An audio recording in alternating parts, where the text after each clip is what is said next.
एक दिन गुरु नानक देव जी और भाई मर्दाना जी जिला मिंटगुमरी के एक गांव में पहुँचे। बारिश भी बहुत ज़ोरों से हो रही थी और रात भी होने वाली थी। भाई मर्दाना जी ने गुरु नानक देव जी से विनती की कि गुरु जी, बारिश भी बहुत ज़ोरों से हो रही है, अतः हमें रात गुजारने के लिए किसी के यहाँ शरण मांगनी होगी। गांव में वो लोग किसी के घर पहुँचे। वह एक हिंदू का घर था। तो वे लोग कहने लगे कि गुरुजी, आप तो हिंदू हो, पर भाई मर्दाना जी आप मुसलमान, इसलिए मैं आपको अपने घर नहीं रख सकता। और यदि वे लोग किसी मुसलमान के घर जाते तो वे लोग भी यही कहते कि भाई मर्दाना जी आप तो मुसलमान हो, पर गुरुजी हिंदू हैं। अतः गुरुजी को कोई भी जगह ना मिली जहाँ वे लोग रात बसेरा कर सके।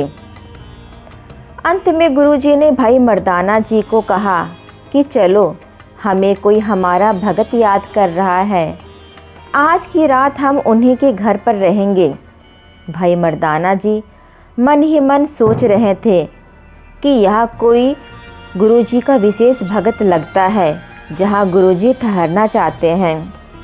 चलते चलते वे लोग सारा गांव पार कर चुके, पर कहीं रुके ही नहीं।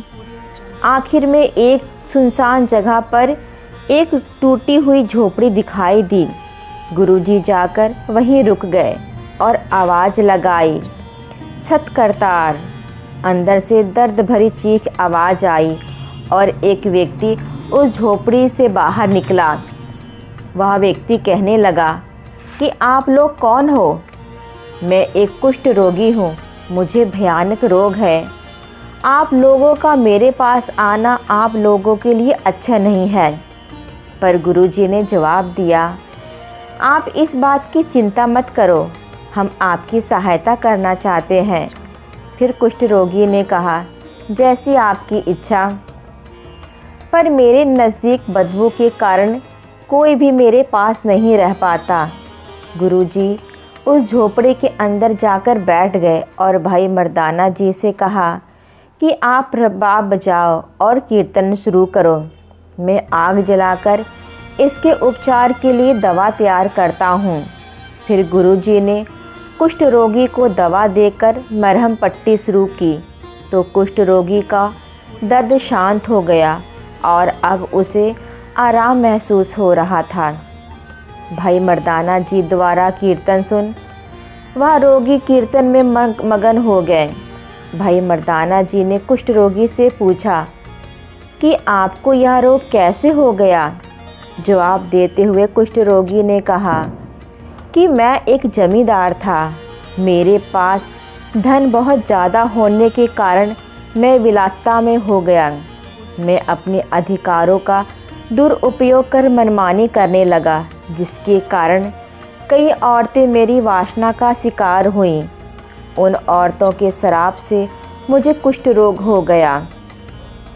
तो गुरु नानक देव जी ने कहा कि कुदरत का यही नियम है कि जो जैसा करता है वैसा ही उसे फल मिलता है।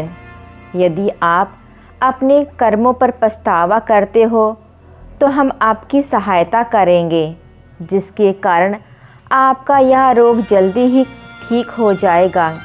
यह सुन कुष्ठ रोगी ने कहा कि यदि आप मुझे इस भयानक रोग से मुक्त कर देंगे तो मैं ताउम्र सेवा और परोपकार में व्यतीत करूँगा। गुरुजी ने उसे मन को एकाग्र करने और प्रभु की भक्ति में लीन होना सिखाया और नाम दान दिया।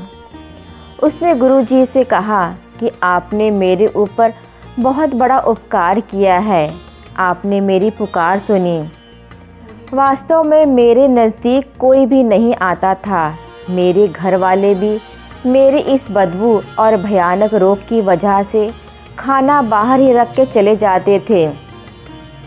गुरुजी ने कुछ दिनों तक उसकी मरहम पट्टी जारी रखी और भाई मर्दाना जी हरि जस का कीर्तन करते रहे। कुष्ठ रोगी प्रभु की भक्ति में लीन रहते। देखते ही देखते वह कुष्ठ रोगी बिल्कुल निरोग हो चुके थे और उसका कुष्ठ रोग खत्म हो चुका था। धीरे धीरे पूरे गांव में यह बात फैल गई। सभी लोग इकट्ठा होकर आए। जिन्होंने गुरुजी को शरण नहीं दी थी वह अपनी गलती पर पछतावा कर गुरुजी से माफ़ी मांगी। सतनाम श्री वाहिगुरु। तो ये रही आज की साखी। आज की साखी आपको कैसी लगी कमेंट बॉक्स में लिख के ज़रूर बताइएगा। और अभी तक आपने मेरे चैनल को सब्सक्राइब नहीं किया है तो ज़रूर कर लें। धन्यवाद।